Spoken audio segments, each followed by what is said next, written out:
You remember those Saturday mornings, don't you? Cartoon humming from the TV, the sun peeking through the curtains, and you still in your pajamas pouring yourself a bowl of something sweet, bright, and probably a little too crunchy. The box had a cartoon character on the front, a maze or puzzle on the back, and prizes buried deep inside if you were lucky. It wasn't just breakfast, it was an event. But not all those cereals stuck around. Over the years, some of our favorites quietly disappeared from the shelves, boxed up and forgotten like old toys in the attic. Today, we're looking back at 10 discontinued cereals every 1970s kid misses. Let's see how many of these you remember.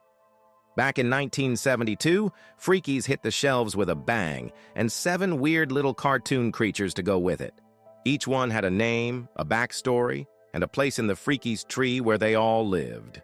The cereal itself was a sweet, puffed corn blend, kind of like a softer Cap'n Crunch. But it wasn't the taste that made it special. It was the world. Kids collected character figures, memorized the lore, and followed the wild TV ads like episodes of a show. But by the late 70s, sales slipped and the monsters vanished. Just like that, gone. Yes, this was a real thing, and it was very pink. Inspired by the suave cartoon Panther himself, this cereal was essentially pink frosted corn flakes. Sweet, stylish, and proudly colorful, it was a breakfast that doubled as a sugar rush. The box looked like something you'd want to hang on your bedroom wall, and the cereal turned milk a soft shade of blush. But despite the fun, it didn't last. Maybe it was too sweet, or maybe the color just confused parents. But by the end of the 70s, it had disappeared, like a cartoon fade out. Released by General Mills in 1972, Sir Grapefellow was a flying ace and a grape-flavored cereal. He even had a rival, Baron von Redberry, whose cereal tasted like, you guessed it, strawberries. It was a cereal war in every aisle. Kids would pick sides, trade boxes, and argue who was cooler. Sir Grapefellow came with mini comic strips, and the box art was bold and bright. But grape just didn't seem to fly as a breakfast flavor, and by the mid-70s, both he and the Baron were grounded for good. This one was pure fun in a bowl.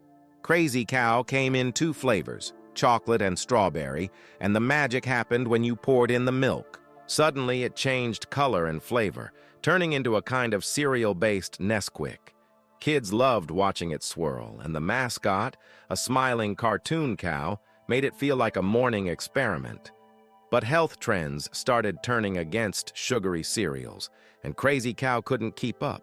By the end of the decade, it quietly wandered off the farm.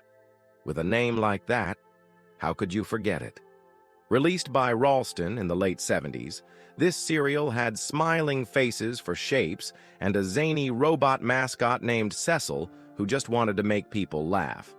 The cereal was mildly sweet, corn-based, and shaped like tiny grinning faces. The whole concept felt like something out of a Sid and Marty Krofft show. Wild, weird, and just a little creepy. But it didn't last long. Maybe the name was too long, or maybe kids just stopped laughing. Either way, it faded out fast. Imagine waffles in a cereal box. Now add a cowboy. That was Waffleos. It came in maple or blueberry flavor, shaped like tiny waffles, and had a Western mascot who rode in like breakfast's answer to John Wayne. The maple variety was especially popular, turning milk into a sweet, syrupy treat. It was a cozy, comforting kind of cereal, but maybe too niche. As the 80s rolled in, Waffleos was quietly roped off the shelves and never returned. Donuts looked like tiny powdered donuts and came in a bright candy pink box. Made by General Mills, it was every kid AS dream and every parent S nightmare, a breakfast that didn't even try to pretend it was healthy. The cereal was ring-shaped, sugar-coated, and practically begged to be eaten by the handful. It had a short life, likely doomed by rising concerns about sugar and nutrition. But for a brief, glorious moment, you could have donuts for breakfast and nobody questioned it. Not to be confused with Rice Krispies, Clackers were Kellogg's short-lived attempt to mix puffed rice and wheat into a shape that clattered in the bowl. The ads promised excitement, with kids talking about the sound the cereal made. It was mildly sweet but kind of plain, and honestly, it just never found its fan base. Despite the catchy name and noisy branding, Clackers never really clicked. By the mid-70s, they were pulled from shelves and never heard from again. OK started way back in the early 60s, but still lingered on some shelves in the 70s, mostly in smaller markets. It was Kellogg's take on Cheerios, except shaped like the letters O and K.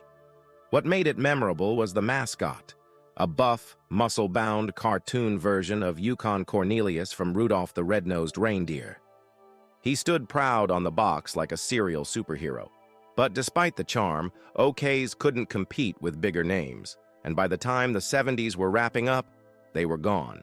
Kaboom looked like a clown exploded into your bowl, and that's exactly what kids loved about it.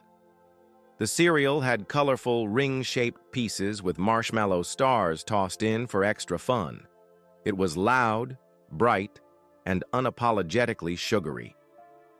The box was wild, with a cartoon clown that some kids found fun and others found terrifying. Either way, it had a long run before nutrition labels finally caught up to it. Kaboom was discontinued in the early 2010s, but its heyday was the groovy, carefree 70s. There you have it. 10 sugary, smile-inducing cereals that turned every 1970s morning into a moment worth remembering. Some were short-lived. Others stuck around longer than you'd expect. But all of them left their mark, even if they vanished from store shelves without a trace. So how many of these were in your kitchen growing up? Which one do you wish you could taste again? If this brought back some sweet memories, go ahead and hit that like button. And don't forget to subscribe for more time travel trips through pop culture and childhood.